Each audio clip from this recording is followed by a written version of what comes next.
Hello बच्चों, let's read the question and the question says which is correct. पहला option है हमारे पास गैमीट्स आर इनवेरिएबली हैप्लॉइड। दूसरा ऑप्शन है स्पोर्स आर इनवेरिएबली हैप्लॉइड। तीसरा है gametes are generally haploid. And last option है हमारे पास both spores and gametes are invariably haploid. So first of all let us see the key concept. So जो key concept होगा हमारे question का that would be gametes and spores. सबसे पहले हम अंडरस्टैंड करेंगे what is gamete and then what is spore. Gametes जो होते हैं these are the reproductive cell, these are the reproductive cell जो फ्यूज होते हैं during the fertilization and form करते हैं जाइगोट। ठीक है। बहुत सा मतलब मोस्ट ऑफ द ऑर्गेनिजम्स में क्या होता है ना, प्लांट्स एंड एनिमल्स में गैमीट्स आपके क्या होते हैं, they are haploid. That means इनके पास सिर्फ वन सेट ऑफ क्रोमोसोम होता है। दिस इज बिकॉज ये आपके फॉर्म्ड होते हैं through the process of meiosis. Meiosis के प्रोसेस से डेवलप होते हैं जो रिड्यूस कर देता है क्रोमोसोम को बाय हाफ।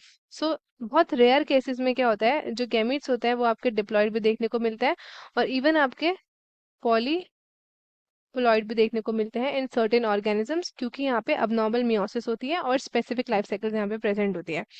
सो अगर हम बात करते हैं स्पोर्स के बारे में, तो स्पोर्स भी अगेन क्या होते हैं हमारे, ये भी होते हैं हमारे रिप्रोडक्टिव सेल्स जो डेवलप करते हैं into a new individual without fusing with another cell. So in most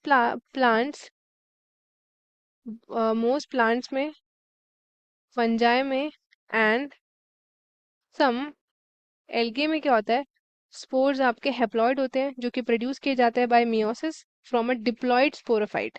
but कुछ ऑर्गेनिजम्स में जैसे कि कुछ एल्गे में और कुछ फंजाई में स्पोर्स आपके डिप्लॉयड भी होते हैं depending on their life cycle stages. अब हम वन बाय वन ऑप्शंस को एनालाइज करते हैं।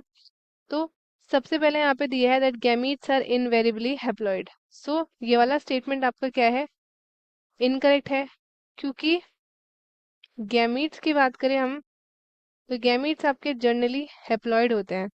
कुछ एक्सेप्शंस होते हैं जहाँ पे गैमीट्स आपके डिप्लॉयड और पॉलीप्लॉयड होते हैं क्योंकि उनकी लाइफ साइकिल स्पेसिफिक होती है और एबनॉर्मल मेयोसिस हो जाता है। सेकेंड ऑप्शन की बात करें अगर, स्पोर्स आपके इनवेरिएबली हैप्लॉइड होते हैं। ये स्टेटमेंट भी आपका क्या है, इनकरेक्ट है। क्यों? क्योंकि जो आपके सर्टेन लाइफ साइकिल्स होती हैं उसमें आपके स्पोर्स क्या हो जाते हैं, कहीं कहीं पे डिप्लॉयड भी हो जाते हैं। थर्ड अगर हम बात करें, गैमीट्स आर जर्नली हैप्लॉइड, ये स्टेटमेंट आपका बिल्कुल करेक्ट है। क्योंकि मोस्ट ऑफ द केसेस में क्या होता है ना, कि आपके गैमीट्स जो होते हैं वो होते हैं आपके हैप्लॉइड, जो एक नॉर्मल कंडीशन होती है। सो और यहाँ पे जर्नली लिखा है, जर्नली मतलब क्या होता है, यहाँ पे कुछ कुछ एक्सेप्शंस केसेस भी है, पर ज्यादातर क्या होता है आपके हैप्लॉइड होते हैं।